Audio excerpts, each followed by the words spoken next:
bringing it back to this Trump situation, what I've seen, I come at this as someone who grew up loving shows like The Office, and the BBC has a place in my heart, and I know also, as someone who built a company, look, it's very easy to tear things down and destroy them. It's much harder to build them, right? Build them up. But I will say this, the BBC has behaved appallingly now for years and years. It has acted with a sense of impunity, which hopefully now this might have some chance of changing.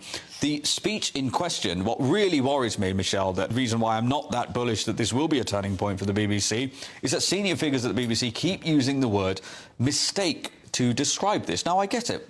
Anyone in any job can make a mistake, and there's a massive difference between an honest mistake, right, and a deliberate attempt at weapons-grade propaganda. And in this scenario, taking a man's speech and taking the two things that were said 52 minutes apart, 52.